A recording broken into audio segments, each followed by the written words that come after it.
Assalamualaikum warahmatullahi wabarakatuh. Pada aksi nyata modul 1.4 Budaya Positif, saya melakukan penyebaran pemahaman dan penerapan budaya positif di lingkungan SD Negeri Benteng. Saya, Roro Siti Aisyah Nur Bambang, calon guru penggerak Angkatan 10 Kabupaten Purwakarta. Latar belakang kegiatan ini belum menyeluruhnya pemahaman warga sekolah tentang penerapan konsep-konsep inti budaya positif di sekolah seperti disiplin positif, motivasi pelaku, posisi kontrol guru, pembuatan keyakinan kelas, dan penerapan segitiga restitusi. Diharapkan dengan adanya pemahaman tentang konsep tersebut akan terbangun budaya positif di lingkungan sekolah. Tujuan dari kegiatan ini yaitu untuk meningkatkan pengetahuan dan pemahaman tentang budaya positif, terbentuknya motivasi intrinsik pada murid dengan membuat keyakinan kelas. Tolak ukurnya akan terlaksananya diseminasi konsep budaya positif di sekolah, terbentuknya keyakinan kelas melalui kesepakatan kelas antara guru dan murid dan guru akan konsisten dalam menjalankan keyakinan kelas, dan terlaksananya penyelesaian masalah menggunakan segitiga restitusi. Lini masa melakukan koordinasi dengan kepala sekolah, melakukan diseminasi budaya positif, menyusun keyakinan kelas, dan menempelkan keyakinan kelas di kelasnya masing-masing. Dukungan yang dibutuhkan antara lain dukungan dari kepala sekolah, dukungan dan kolaborasi dengan rekan sejawat, baik guru dan juga tenaga kependidikan, dukungan dan kolaborasi dari murid dalam mewujudkan keyakinan kelas, serta konsistensi seluruh warga sekolah dalam membangun budaya positif di sekolah. Berikut ini adalah diseminasi budaya positif di lingkungan SD Negeri Benteng Purwakarta dan juga penyusunan keyakinan kelas yang saya lakukan di kelas saya. Bismillahirrahmanirrahim. Assalamualaikum warahmatullahi wabarakatuh. Alhamdulillahirrahmanirrahim. Wassalatu wassalamu ala asrofil anbiya'i wal mursalin wa ala alihi washabihi ajmain. Amma ba'du.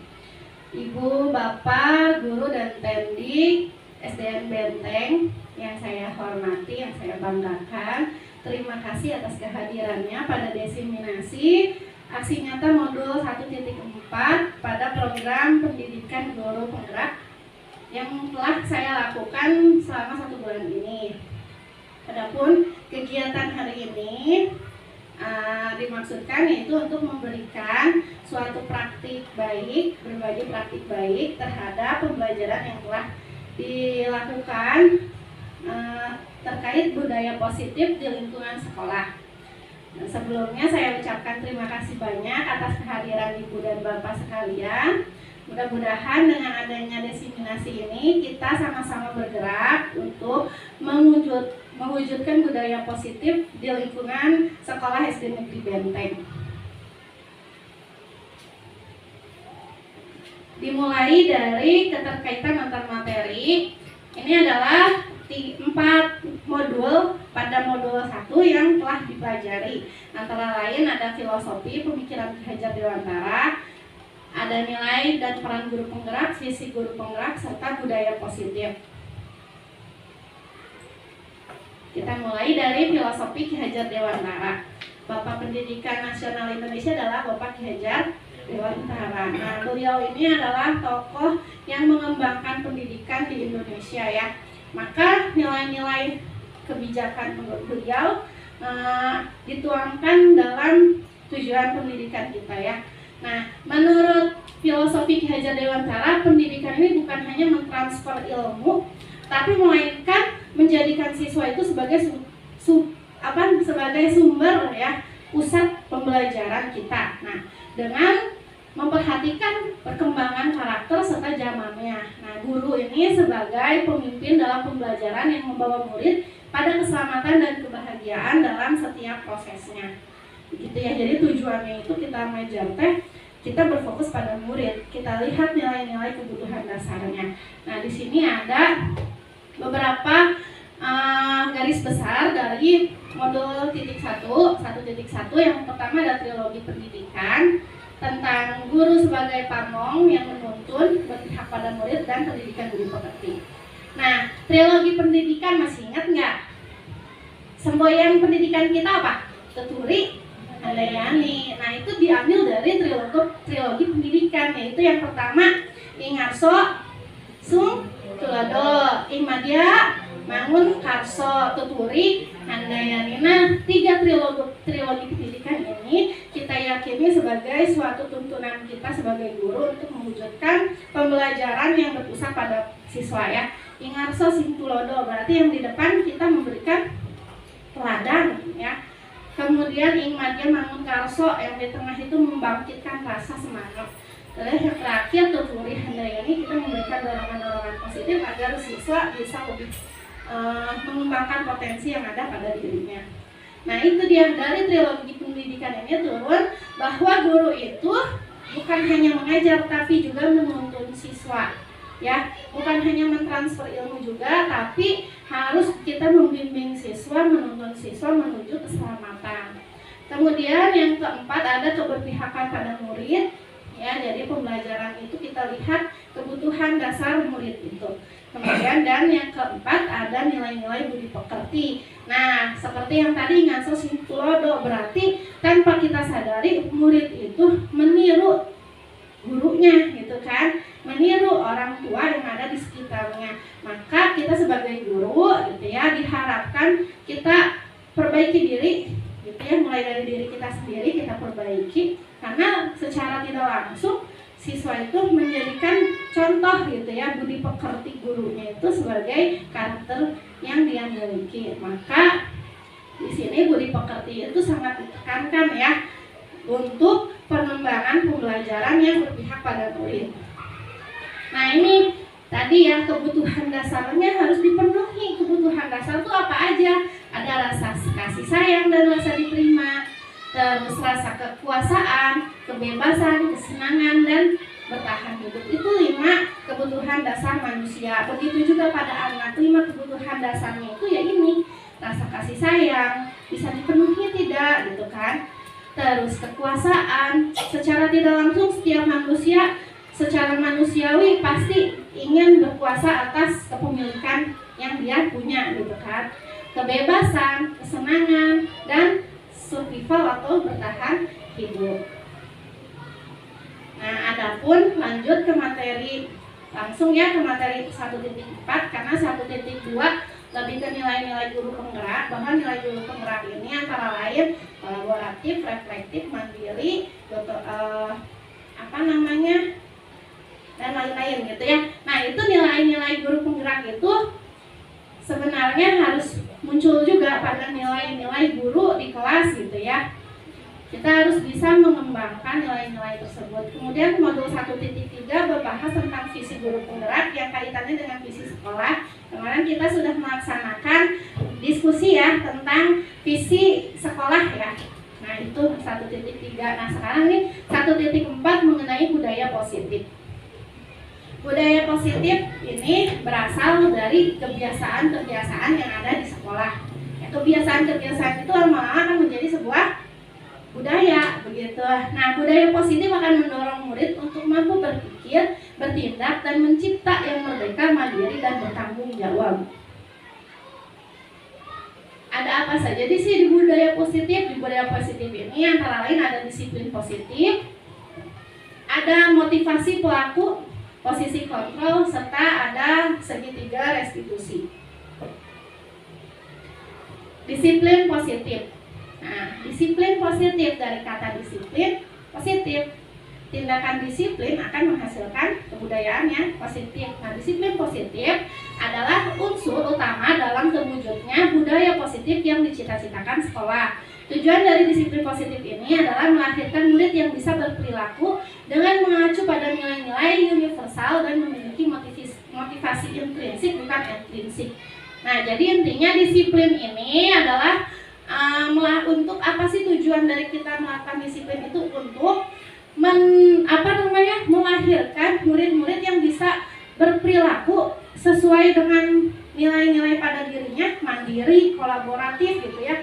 Dengan motivasinya dari dalam diri, bukan karena suatu motivasi dari luar, misalnya dari penghargaan atau dari hukuman, tapi lebih ke kepercayaan diri dia gitu ya. Kita menanamkan disiplin positif itu tujuannya untuk itu. Nah, tadi nilai-nilai pada diri kita. Nah, ini yang kita harapkan kan, profil pelajar Pancasila, bahwa murid itu bisa berkembang secara mewujudkan dirinya memiliki profil pelajar Pancasila. Apa saja? Berkebinekaan global, berarti di dalamnya ada yang namanya toleransi, sikap menghargai gitu ya. Kemudian gotong royong, kreatif, bernalar kritis, mandiri, serta beriman dan bertakwa kepada Tuhan Yang Maha Esa. Itu yang diharapkan ya dari munculnya nilai-nilai kebudayaan pada diri anak itu. Adapun motivasi pelaku untuk melakukan suatu kegiatan. Suatu kegiatan ini kita kan kadang suka merasa ya motivasi itu bukan datang dari diri sendiri, datang dari luar.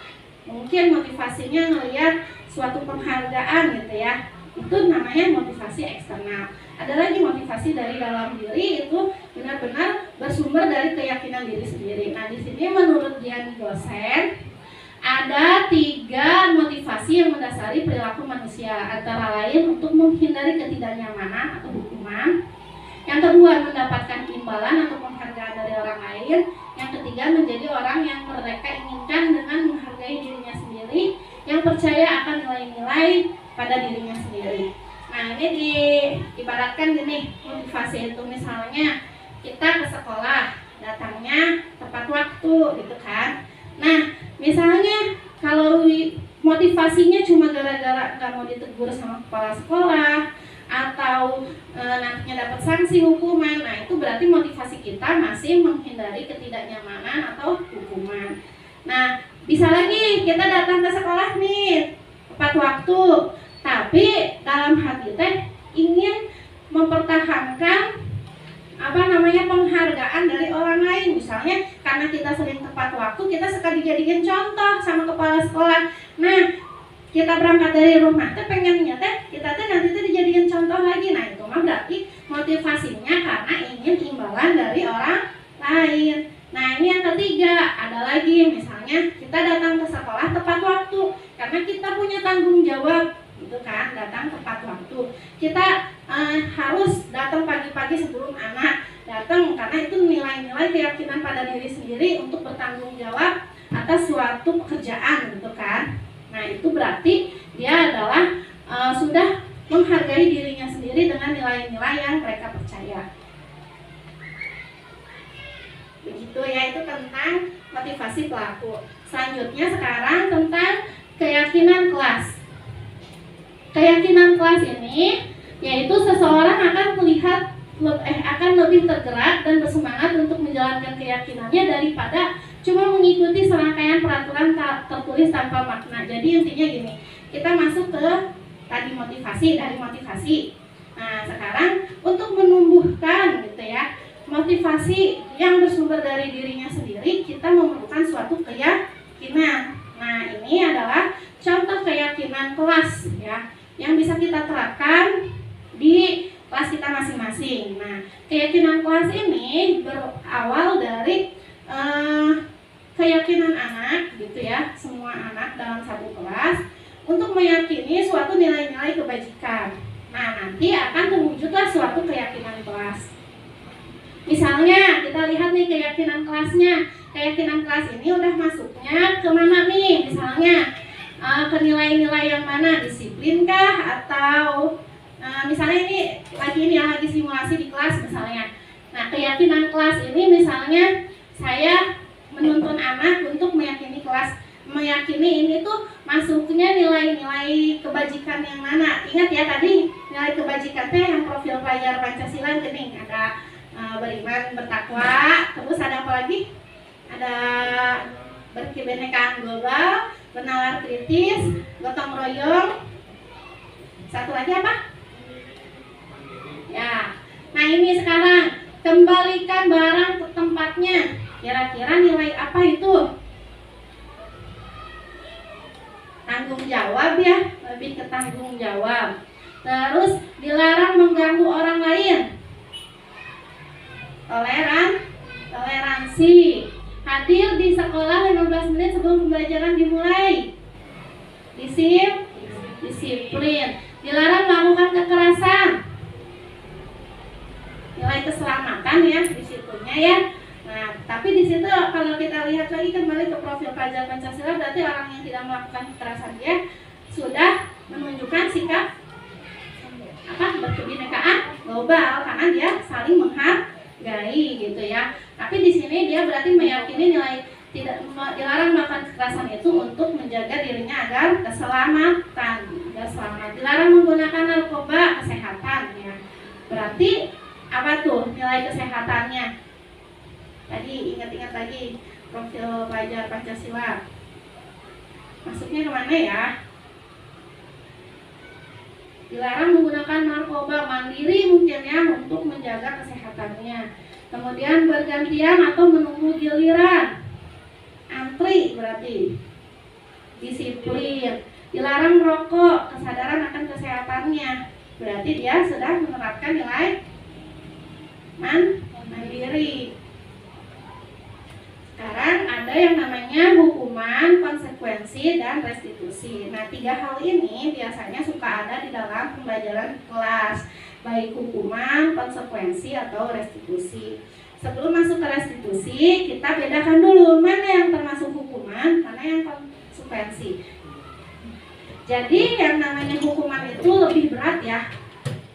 Mungkin hal yang menjadi umpan baliknya itu lebih bersifat fisik berat gitu ya. Kalau konsekuensi itu biasanya agak ringan gitu ya, dan dia atas perilakunya dia sendiri, jadi disebutnya konsekuensi. Kita lihat ya, di sini ada beberapa pernyataan apakah dia masuknya hukuman atau konsekuensi. Mencatat 100 kali dalam buku kalimat saya tidak akan terlambat lagi karena terlambat ke sekolah. Hukuman atau konsekuensi? Hukuman, karena memberatkan siswa ya. Karena dia datang terlambat dikasih 100 kali. Nah, kemudian yang kedua, lari mengelilingi lapangan basket 2 kali karena terlambat hadir ke sekolah. Hukuman juga. Membersihkan coretan yang dibuatnya di atas meja tulis. Kenapa itu konsekuensi? Iya, karena atas perbuatannya sendiri. Yang selanjutnya, murid diminta untuk push up 15 kali karena tidak menggunakan masker ke sekolah. Hukuman. Menggantikan kertas tugas teman yang telah dicoret-coret. Konsekuensi. Karena dia sudah mencoret-coret, akhirnya dia harus menggantikan kertas tersebut. Coba ada perwakilan lagi yang mau bacain di depan, dia masuknya konsekuensi atau hukuman? Ya, Bu Siti.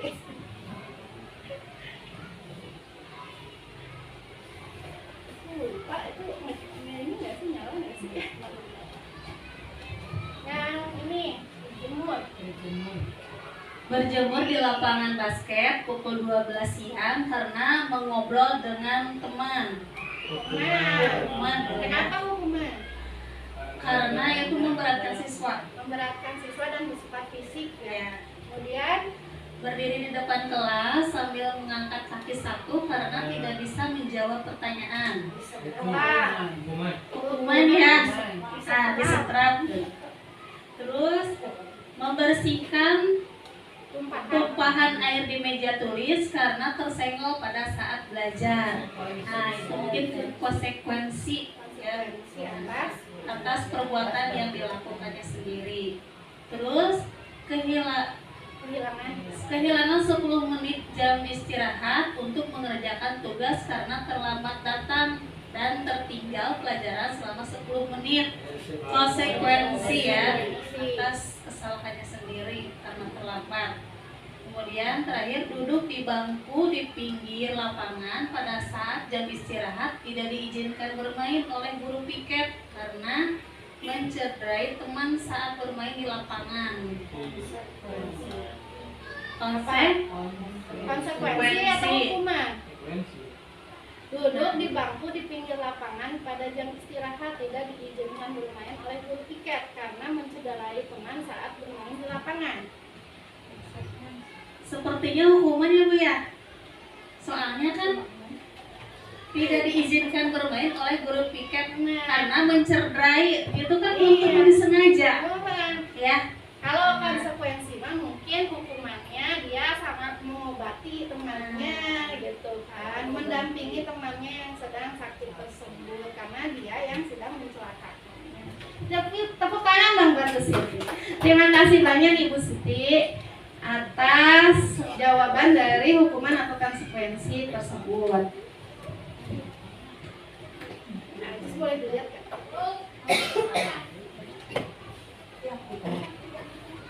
Selanjutnya ada 5 posisi kontrol terhadap tadi ya perilaku-perilaku yang tadi tersebut ya. Mungkin ada beberapa yang diakibatkan dari kesalahan siswa, begitu kan Bu? Kayak tadi dia dihukum untuk berdiri di pinggir lapangan dan tidak boleh bermain karena dia sudah mencederai temannya.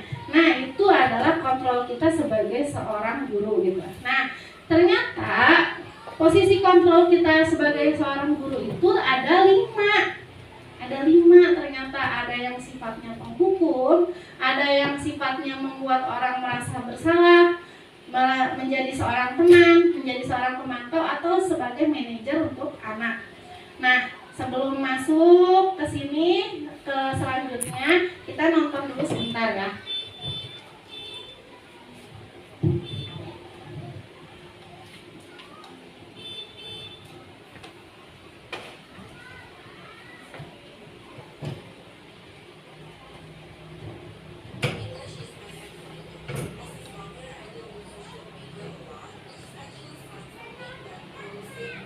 Untuk lebih memperdalam 5 posisi kontrol, kita bisa memperhatikan video dari platform Merdeka Mengajar berikut ini. Dalam penerapan disiplin positif restitusi, salah satu program yang dikembangkan adalah 5 posisi kontrol. 5 posisi kontrol dalam restitusi adalah proses perjalanan seorang pendidik agar dapat mengenali dirinya. Pada video kali ini, kita akan membahas tentang 5 posisi kontrol yang dikembangkan oleh Diane Gossen dan contoh penerapannya.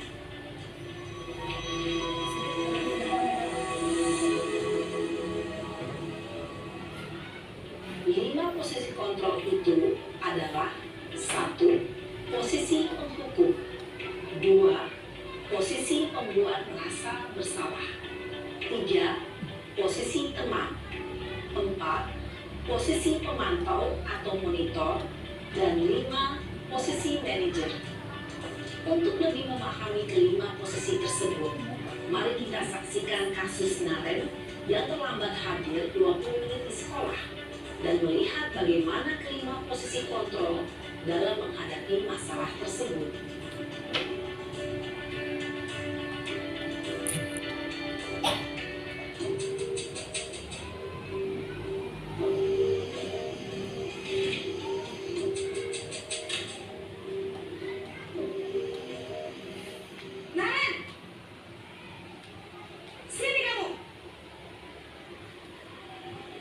Selamat pagi, Bu.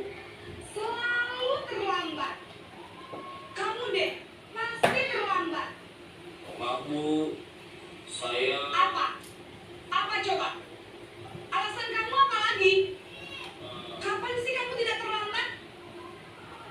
Malas sekalian kamu jadi anak. Saya... Dasar pemalas. Gak kapok-kapok sih kamu. Sudah berapa kali terlambat? Sana, kamu keliling lapangan basket 2 kali. Kenapa saya harus ke lapangan basket, Bu? Kenapa? Kamu melawan ibu. Berani-beraninya jawab. Sudah terlambat, masih berani jawab pula. Sekarang, keliling lapangan basket 5 kali sekalian. Biar kapok. Cepat. Pergi sana ke lapangan basket.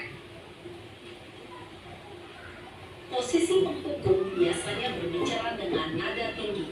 menghardik, menunjuk-nunjuk, menyakiti, dan menyindir.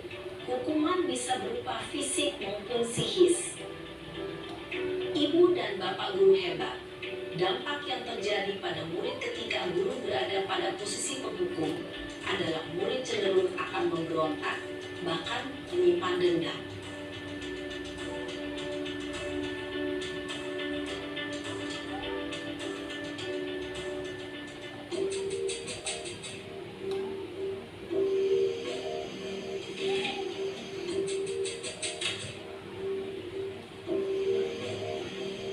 Naren,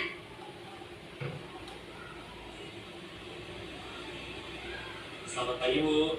Naren, kamu kenapa terlambat lagi, nak? Ya Tuhan, Naren, kamu senang ya bikin ibu susah ya? Kalau kamu terlambat lagi, nanti ibu yang ditegur bapak kepala sekolah, nak. Disangka ibu tidak bisa membina kamu. Duh, gimana ini? Maaf, Bu.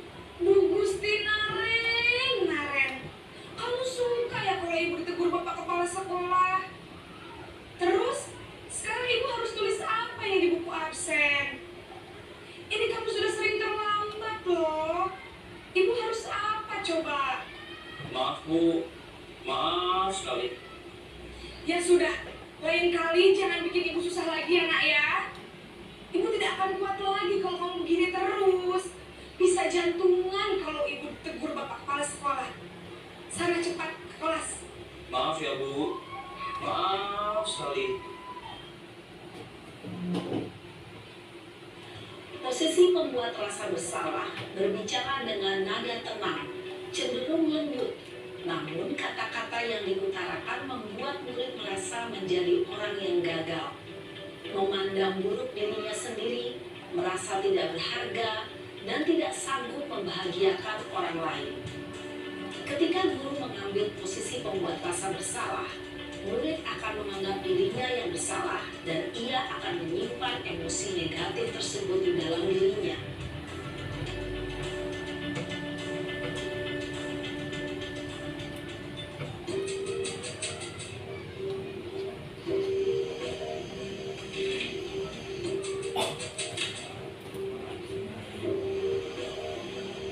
Naren,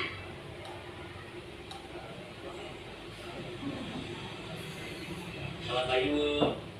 wah, sudah jam berapa ini nak? Terlambat lagi ya sayang. Iya, Bu. Habis ibu saya lupa bangunkan saya, Bu. Kamu malah menyalahkan ibu kamu. Kamu bukannya anak yang larinya paling kencang. Kok terlambat sih? Iya, Bu. Saya memang terlambat bangun tadi. Jadi, biarpun saya lari kencang, tetap gak kekejar, Bu. Ya sudah sana.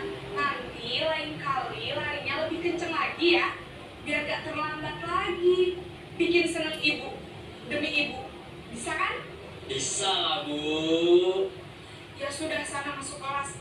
Ibu beresin urusan absen kamu. Kamu ini ada-ada saja.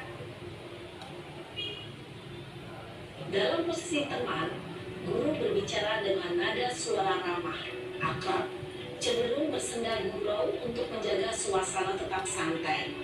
Murid akan merasa senang, aman, dan akrab dengan guru. Identitas yang tercipta adalah identitas sukses atau berhasil. Namun, perlu diingat, karena ini masih dorongan eksternal, maka ada faktor ketergantungan dari murid kepada orang tertentu. Di sini, guru aksennya, sehingga di lain waktu, murid bisa berperilaku baik, namun hanya kepada orang-orang tertentu saja.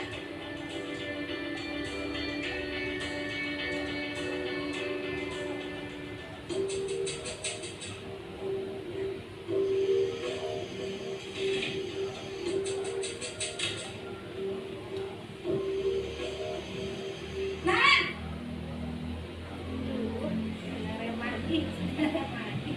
Selamat pagi, Bu. Naren, apa peraturan sekolah kita tentang jam berapa kita harus masuk sekolah, nak? Kita harus di sekolah jam 7, Bu. Iya betul, sekarang sudah jam 7.20. Naren sudah tahu konsekuensinya jika terlambat hadir. Paham Bu, saya harus tinggal kelas pas jam istirahat selama 20 menit. Iya benar, konsekuensinya demikian. Jadi nanti jam 9.30 pas istirahat, kamu harus tinggal di kelas, kerjakan tugas tambahan untuk ketertinggalan kamu, ya? Baik Bu. Posisi pemantau mengandalkan penghitungan atau data untuk mengontrol murid. Guru mengarahkan murid berdasarkan peraturan dan konsekuensi. Seorang pemantau menunjukkan bahasa tubuh dan ekspresi wajah yang datar dan cenderung formal.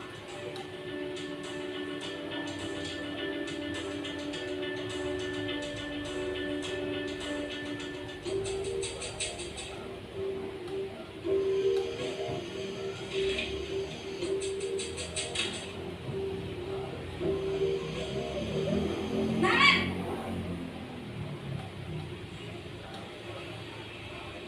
Selamat pagi Bu. Selamat pagi Naren. Maaf Bu, saya terlambat. Iya, sekolah masuknya jam 7, sekarang sudah jam 7.20. Jadi sekarang bagaimana ini Naren? Maaf Bu, saya lupa setel alarm saya semalam. Baiklah, menurut kamu, keyakinan sekolah yang mana yang perlu kamu tingkatkan? Menghargai diri sendiri dan orang lain mungkin ya Bu. Setuju. Jadi, apakah Naren meyakini prinsip saling menghormati tersebut? Iya Bu, saya meyakininya. Apakah Naren bersedia memperbaiki masalah keterlambatan ini? Bersedia Bu. Bagaimana kamu akan perbaiki masalah keterlambatan ini? Saya akan coba untuk tidak lupa menyetel alarm saya Bu. Baik, kalau Naren lupa menyetel alarm di rumah, ada orang yang kira-kira bisa bantu mengingatkan tidak? Ada Bu, kakak saya, Kak Emma. Ada lagi selain Kak Emma? Selain Kak Emma, ada ibu saya. Baik, jadi yang mengingatkan Naren adalah Kak Emma dan ibu kamu ya? Kira-kira akan mulai setel alarm kapan nih Naren? Setelah pulang sekolah, akan segera saya lakukan. Baik, jadi Naren akan setel alarm untuk bangun besok pagi dan akan diingatkan oleh kakak dan ibu dan Naren ya. Ada lagi yang mungkin perlu dilakukan Naren agar tidak terlambat bangun lagi. Tidak ada Bu. Baik Naren, terima kasih untuk kerjasama kamu. Sekarang kamu perlu kembali ke kelas untuk belajar. Baik Bu, terima kasih. Posisi manajer adalah posisi kontrol yang disarankan untuk membimbing murid memiliki sikap disiplin yang positif, yaitu murid yang mandiri, bertanggung jawab, dan dapat memecahkan masalah. Tujuan dari posisi ini adalah agar murid dapat berefleksi atas tindakannya. Guru akan dengan tulus memberikan pertanyaan-pertanyaan bermakna, sehingga membuat murid dapat belajar dari kesalahannya dan mencari sebuah solusi untuk menyelesaikannya. Ibu dan bapak guru hebat setelah mengamati adegan kelima posisi kontrol.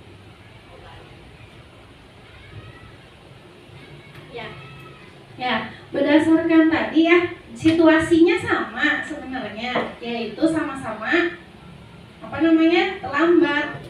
Namun posisi kontrol kita sebagai guru itu ada beda-beda ya. Ada yang sebagai tadi penghukum, ada apa lagi? Pembuat merasa bersalah, ada juga yang menjadikan dirinya sebagai teman, pemantau, dan manajer. Ini tuh refleks ya, kita sebagai guru pasti kan melihat kesalahan, kita refleks gitu kan. Nah refleksnya itu ada yang mulai dari penghukum ya, langsung marah gitu kan, tiba-tiba seperti saya ya, kemarin-kemarin seringnya gitu ya. Nah menghukum langsung ya. Nah ternyata dengan tindakan maksud diri mah ingin kontrol, tapi ternyata menimbulkan dampak psikologis yang negatif untuk siswa ya. Mungkin siswa jadi dendam ke saya atau bagaimana ya.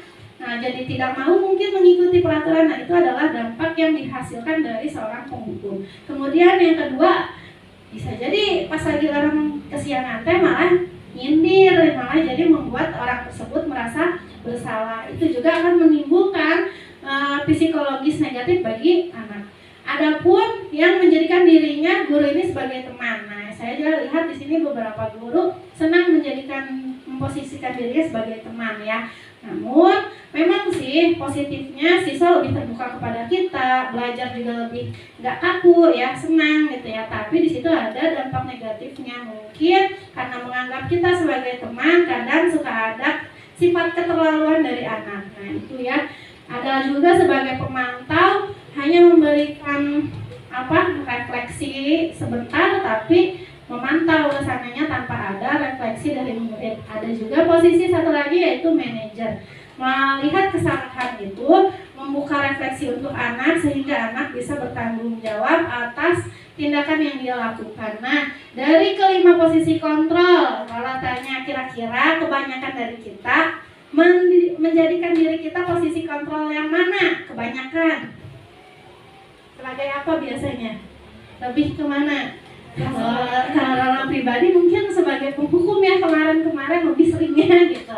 Nah, mudah-mudahan dengan adanya tadi pencerahan ya dari video tersebut, ternyata posisi tersebut bisa menimbulkan psikologis negatif bagi siswa. Maka kita harapkan, di sini posisi yang diharapkan guru penggerak itu sebagai manajer, karena dalam posisi ini aspek yang dikembangkan itu yaitu nilai-nilai motivasi intrinsik siswa, bukan lebih ke motivasi eksternal kayak kalau jadi teman emang sih akrab, cuma kan mereka lebih akrabnya hanya ke orang tertentu karena pada situasi tertentu gitu. Jadi lebih ke motivasi eksternal. Nah, ini kalau sebagai manajer nanti kita bisa mengembangkan motivasi intrinsik murid dengan menanamkan nilai-nilai keyakinan yang mereka miliki gitu ya, sehingga akan tumbuh dan berkembangnya suatu kebiasaan yang positif. Selanjutnya, tadi tentang hukuman, konsekuensi, dan 5 posisi kontrol kita. Nah, ada satu lagi tentang budaya positif, yaitu sebuah restitusi.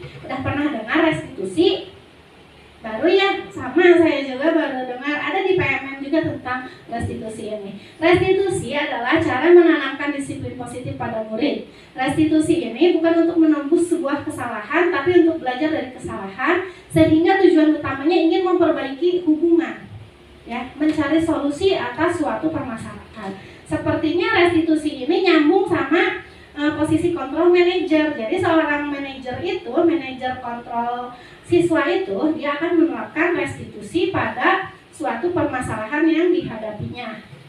Nah, segitiga restitusi ini nih adalah tahapan yang dilakukan dalam proses restitusi kepada siswa. Yang pertama, menstabilkan identitas. Yang kedua, memvalidasi tindakan yang salah. Yang ketiga, menanyakan keyakinan. Supaya lebih jelas tentang segitiga restitusi, ada videonya yang bisa kita simak bersama-sama.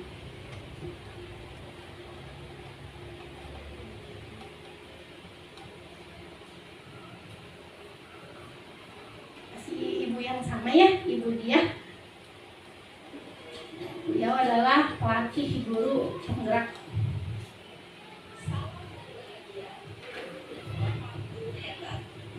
Pada video kali ini kita akan membahas tentang salah satu program disiplin positif yang diterapkan di lingkungan sekolah yang dikenal dengan nama restitusi.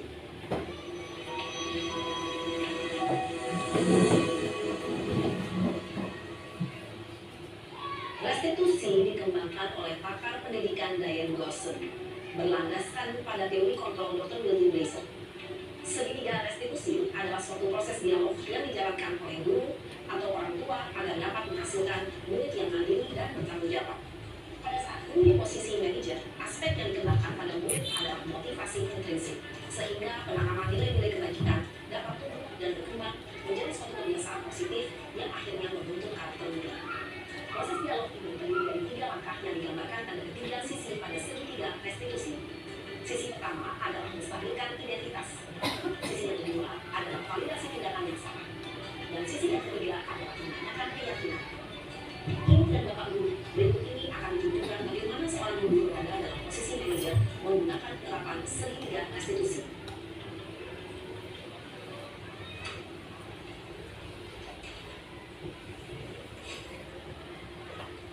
Siap, sudah lama nggak bisa?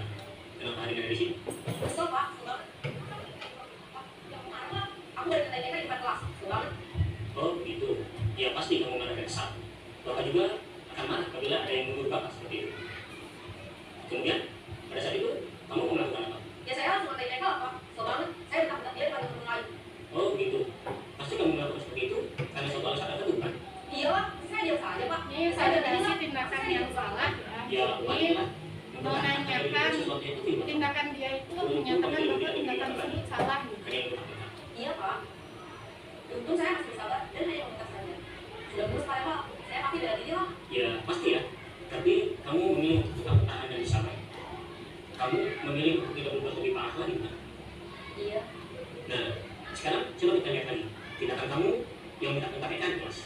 Tindakan kamu itu kira-kira sesuai dengan keyakinan kelas atau prinsip kamu tidak? Enggak lah Pak. Capek Pak jadi kemarin. Jadi keyakinan atau prinsip mana yang kurang sesuai dengan keinginan kamu? Ya, saya sebenarnya sangat menghargai orang lain. Mungkin saat itu saya menjadi emosi, jadi tidak menentukan sikap itu. Kamu meyakini tidak? Menghargai orang lain itu penting buat kamu? Yakin lah Pak. Iya, setuju. Kita harus saling menghargai. Namun, ada juga keyakinan yang kita sepakati yang perlu kita jalankan apabila kita sedang marah kan? Ya saya bisa lebih proaktif, mulai dengan diri sendiri. Saya bisa jadi lebih sabar, mengambil video untuk berpikir mau apa selanjutnya. Kira-kira kamu bersedia memperbaiki masalah ini tidak? Sedia Pak, Kalau kamu memperbaiki masalah ini, kamu akan menjadi orang seperti apa? saya akan jadi orang yang bertanggung jawab kali ya Pak. Dan senantiasa proaktif, Iya, menurut kamu bagaimana rasanya menjadi orang seperti itu? ya nyaman lah, bangga, saya sabar dan akan diri. Baiklah kalau begitu. Yuk kita pikirkan bagaimana memperbaiki masalah ini.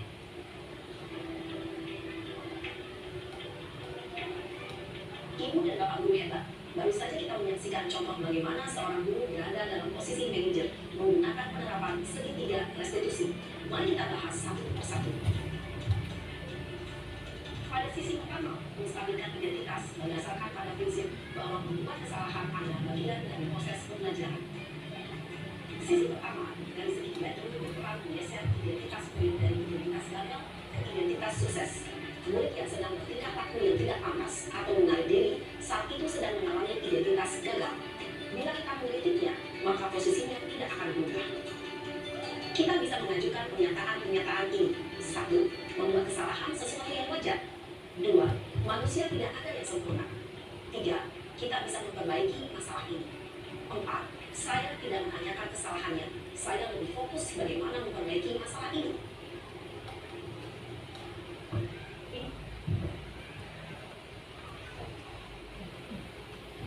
Ya begitu ya. Dilanjutnya sama saya aja, jangan nonton. Sepertinya nontonnya lama. Ini segitiga restitusi, mulai dari menstabilkan identitas, kemudian validasi tindakan yang salah, yang ketiga menanyakan keyakinan. Nah, menstabilkan identitas itu yaitu ingin tahu gitu ya, identitas gagal mana sih yang mereka lakukan gitu kan, kesalahan apa sih yang mereka lakukan gitu. Nah, kita bisa memberikan beberapa pertanyaan gitu tentang menstabilkan identitas gitu ya. Misalnya, ibu tahu kamu sedang merasa bersalah, ibu tidak fokus pada marahnya gitu. Kita fokus bersama dalam menyelesaikan masalah ini.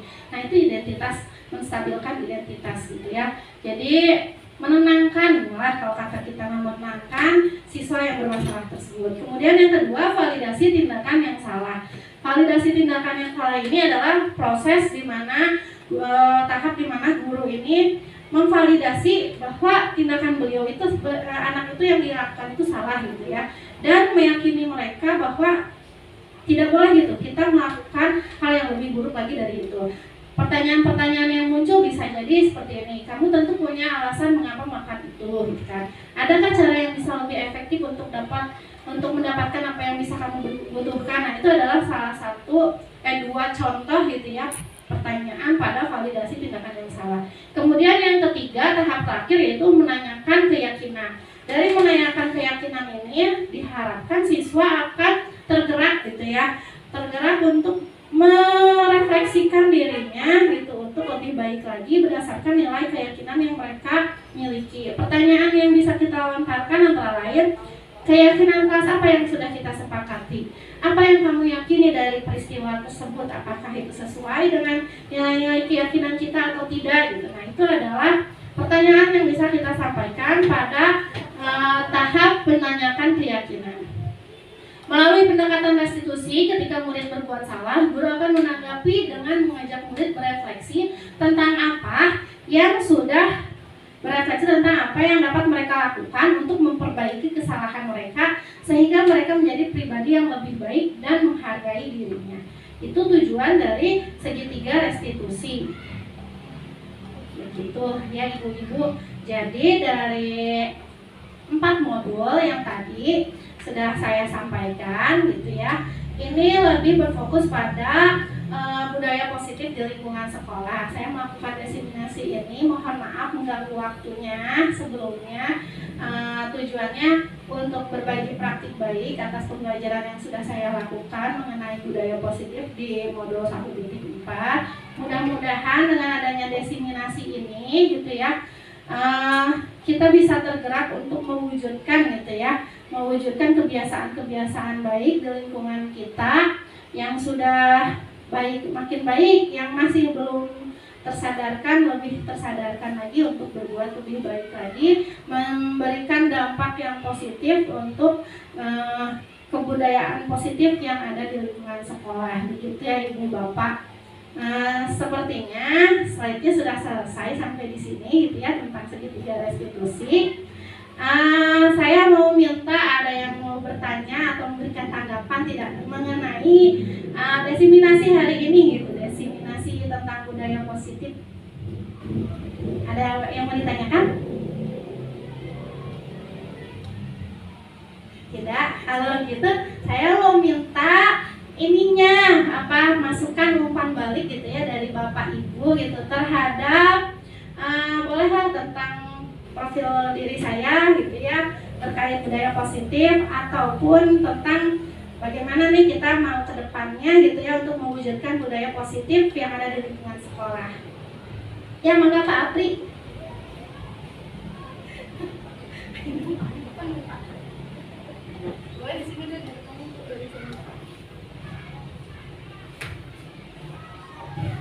Assalamualaikum warahmatullahi wabarakatuh. Yang saya mau tanyakan dari hal apa tadi restitusi atau apa ya tadi yang sikap apa yang udah Ibu Roro lakukan mengenai hal yang dia dan manajer ya seorang manajer apa gitu yang nanti bisa kita sharingkan ternyata mungkin ada kesamaan atau tidak yang pernah dilakukan gitu. Tapi ingin tahu dari karena Bu Roro sudah melakukan pelatihan dulu, ada nggak yang menurut Bu Roro ternyata sikap yang saya lakukan itu masuknya ke ini gitu ya, jadi bisa di-sharingkan gitu ya. Terima kasih ya Pak Abdida. Terima kasih banyak nih pertanyaannya katanya teh. Setelah melakukan pembelajaran gitu kan mengenai segitiga restitusi, apakah ada penerapan dari Roro gitu ya di lingkungan belajar Roro di kelas gitu ya, atau ada perubahan apa gitu yang bisa kita Roro sharing gitu ya terhadap Ibu dan Bapak sekalian, mungkin nantinya jadi masukan bagi Bapak Ibu sekalian juga gitu ya terhadap hal tersebut. Begitu. Terima kasih Pak Apri. Jadi sebenarnya alhamdulillah ya pada materi budaya positif ini benar-benar kayak mengubah pandangan Roro gitu ya, pandangan diri sendiri gitu ya sebagai seorang guru yang ingin menerapkan disiplin positif pada muridnya gitu. Ternyata Roro tersadarkan bahwa benar gitu ya, murid itu mencontoh kita gitu. Jadi kedisiplinan, kalau kita pengen disiplin ke anak ya mulai dari diri sendiri gitu ternyata ya. Selama ini Roro merasa masih belum sepenuhnya disiplin gitu ya, ingin mencoba untuk disiplin tapi ya memang karena 1-2 hal mungkinnya jadi belum sepenuhnya bisa disiplin. Nah dari situ bergeraklah saya gitu ya dari disiplin positif ini. Saya membuatlah bagaimana agar saya lebih disiplin lagi dalam menghargai waktu terutama gitu kan, atau disiplin terhadap konsistensi saya menegakkan suatu keyakinan kelas gitu di kelas gitu. Nah itu bermula dari situ ya Pak ya ceritanya. Kemudian dilihat lagi ternyata saya dapat materi baru nih tentang 5 posisi kontrol itu. Oh itu benar-benar mencerahkan banget. Selama ini ternyata Roro tuh masuknya kategori guru yang bersifat penghukum gitu ya. Kalau refleksi diri sendiri gitu ya, ternyata lebih banyak Roro itu mengambil suatu tindakan kepada siswa itu lebih banyak menghukum gitu atas suatu peristiwa negatif yang dilakukan siswa itu. Tanpa Roro sadari gitu ya, ternyata kebiasaan positif negatif tersebut sebagai penghukum tersebut nggak sepenuhnya membuat pembelajaran jadi lebih baik lagi ternyata gitu kan. Ternyata ada rasa takut dari anak gitu kan, rasa mungkin marah kepada diri saya gitu ya.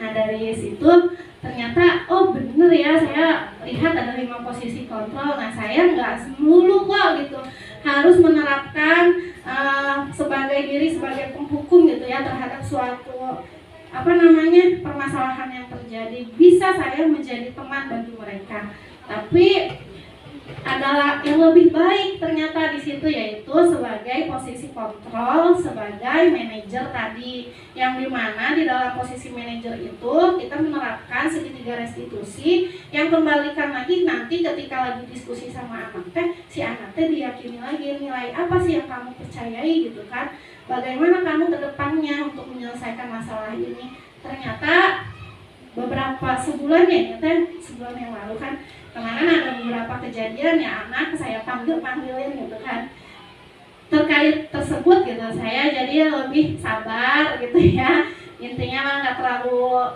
meledak-ledak emosi gitu ya, karena saya sudah tahu ada segitiga restitusi ini. Dan ternyata saya tersadarkan bahwa murid juga nggak melulu gitu harus dimarahin. Ternyata murid itu bisa dibangun kok motivasi intrinsiknya dengan ngobrol gitu kan, dengan ngobrol secara terbuka sama anak, bertukar pikiran dan diajak sharing gitu ya, dia inginnya menyelesaikan masalahnya seperti apa. Nah itu ada di segitiga restitusi itu.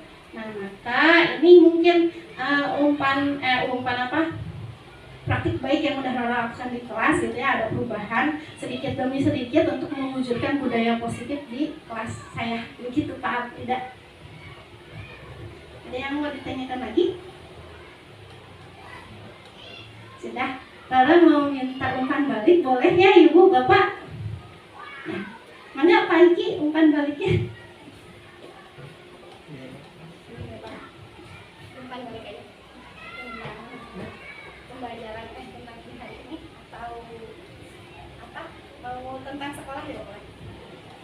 Ya, Ibu, terima kasih banyak telah menyampaikan materi ini. Ternyata sebagai guru baru ya, saya terkait 5 kontrol diri tadi itu masih memposisikan sebagai teman Ibu ya. Ternyata ada hal lain yang lebih baik lagi, memposisikan diri sebagai manajer untuk anak-anak.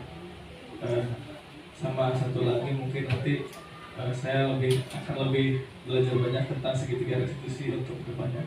Terima kasih banyak telah menyampaikan materi ini. Enggak. Terima kasih banyak atas tanggapan dari Bapak Riki gitu ya. Mohon ini Bapak guru baru ya. Bapak guru baru aja masih kaget, apalagi ternyata guru lama juga sama kok gitu. Ternyata guru lama juga sama gitu dalam melakukan gitu ya pendampingan pada murid itu. Ternyata masih harus belajar gitu ya Bu, Pak. Intinya ternyata makin kesini ilmu makin berkembang. Ternyata ada aspek psikologis yang lain mungkin yang ini gitu ya, dikembangkan lagi gitu kan, melihat lagi mana yang baik. Nah di sini sekarang ada yang namanya segitiga restitusi. Mudah-mudahan dengan adanya diseminasi ini gitu ya bisa menambah pencerahan bagi Bapak Ibu dalam menerapkan budaya positif di lingkungan sekolah dan kelas kita masing-masing. Begitu ya Ibu Bapak. Ada yang mau ditanyakan lagi tidak? Sudah cukup ya. Mohon hatur nuhun atas waktunya. Mohon maaf sebelumnya Roro juga ini acara teh ngedadak ataupun acara teh kenapa begini gitu ya. Ya ini hanya sebuah sharing bersama gitu ya dari Roro gitu. Mudah-mudahan Bapak Ibu bisa menerima dengan bahagia dan kita selalu mendapat kesehatan, keselamatan, kebahagiaan dalam mendidik anak-anak kita di sekolah. Gitu. Akhir kata dari Roro, terima kasih banyak. Wabillahi taufiq wal hidayah. Wassalamualaikum warahmatullahi wabarakatuh.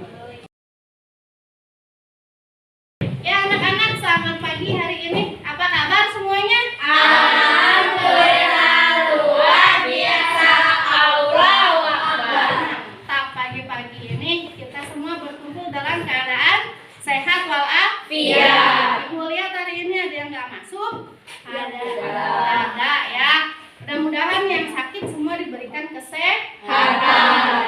Anak-anak, sebelum memulai pembelajaran hari ini, Ibu mau mengajak kalian untuk membuat suatu keyakinan kelas. Ya, kita menanamkan nilai-nilai keyakinan diri kita berdasarkan nilai kebajikan yang kita mempunyai. Ya, nilai kebajikan itu banyak.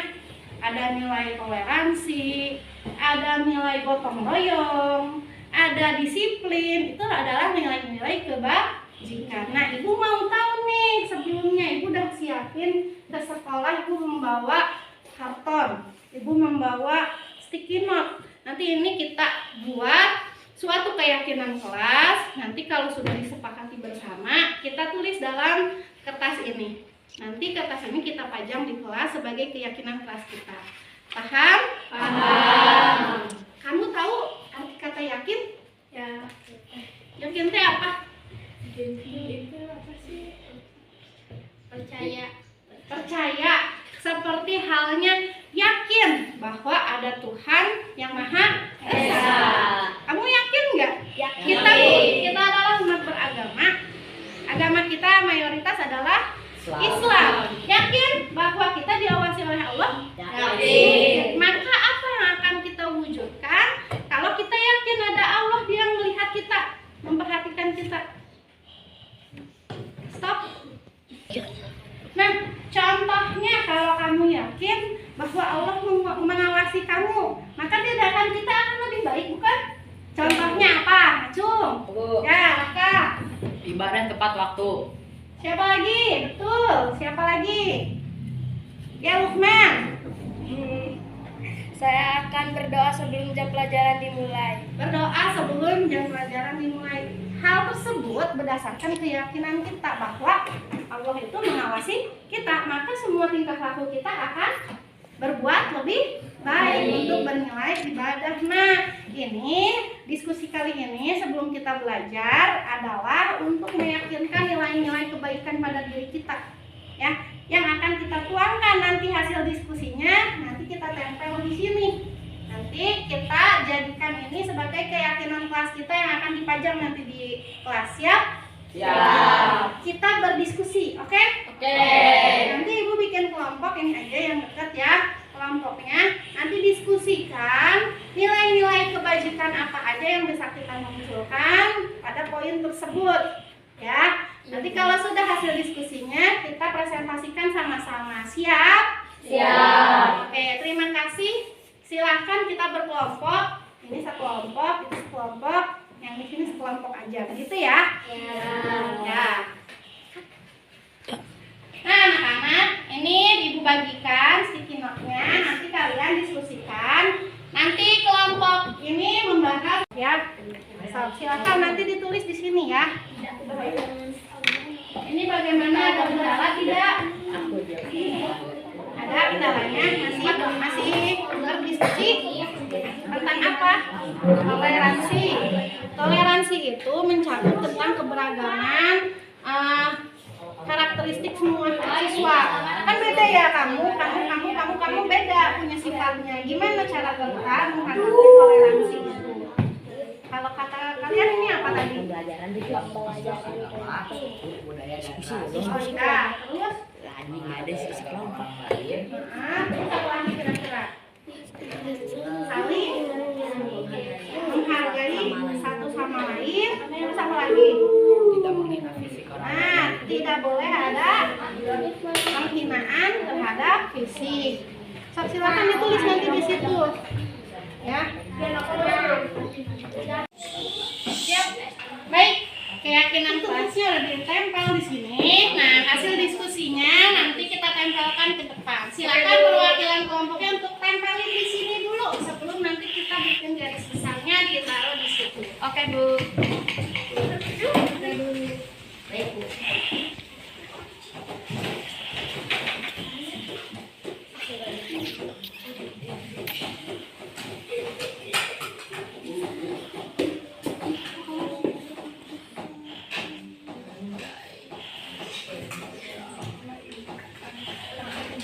Di sini dulu, berdiri dulu, dibacakan hasil ininya, kerja kelompoknya. Dari kelompok ini dulu satu. Kesehatan, kebersihan, dan keagamaan. Silakan dipresentasikan ke teman. Apa saja sih poin kesehatan? Kesehatan. 1. Membawa bekal yang sehat ke sekolah. 2. Memakan makanan 4 sehat 5 sempurna. 3. Banyak makan sayuran. 4. Jangan banyak makan yang ada gula atau minyaknya. 5. Jangan banyak minum es. Kebersihan, Tidak boleh membuang sampah sembarangan. Pikir di awal waktu. Menjaga kebersihan lingkungan sekolah. Tidak boleh mengotori kelas atau rumah. Tidak merantaki buku-buku di kelas. nah anak-anak, setelah ini kita hasil diskusinya tentang keyakinan kelas mulai dari toleransi sampai keagamaan. Nanti kita salin di sini, ya. Kita salin dengan tulisan yang lebih rapi. Lalu kita yakini bahwa ini bisa kita lakukan bersama-sama. Baik, coba ada yang bisa tolong bacakan poin toleransi.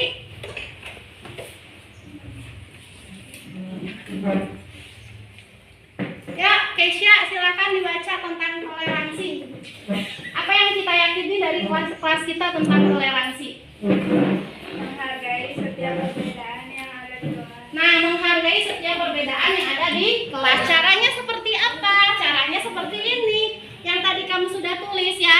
Yaitu dengan cara tidak memandang agama, suku, budaya, dan ras, menghargai sesama, terus tidak menghina fisik. Itu ya. Jadi yakinnya ini caranya seperti yang kamu tulis, paham? Nah, nanti kita salin di sini poin besarnya, lalu tempelkan ini di sampingnya.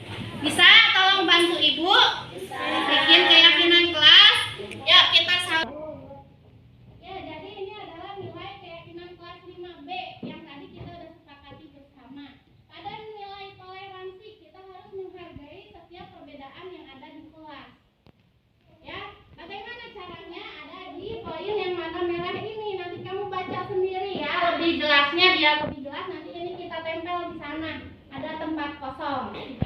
Coba Ibu tanya kesetujuannya toleransi menghargai setiap perbedaan yang di kelas, yang ada di kelas. Setuju? Setuju.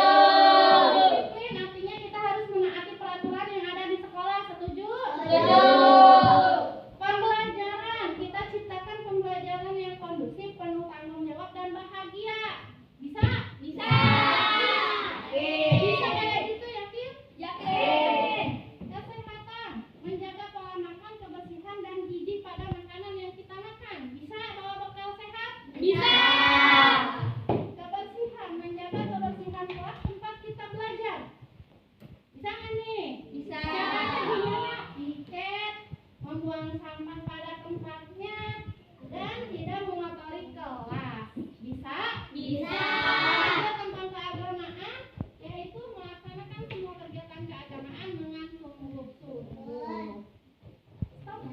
Ya anak-anak, begitu ya. Nilai keyakinan kelas kita sudah ditempel. Ya. Dan tinggal kita yakini serta kita terapkan dalam kehidupan kita di sekolah selama 1 tahun ke depan. Siap? Siap. Anak-anak, kita lanjut ke materi pembelajaran selanjutnya. Silakan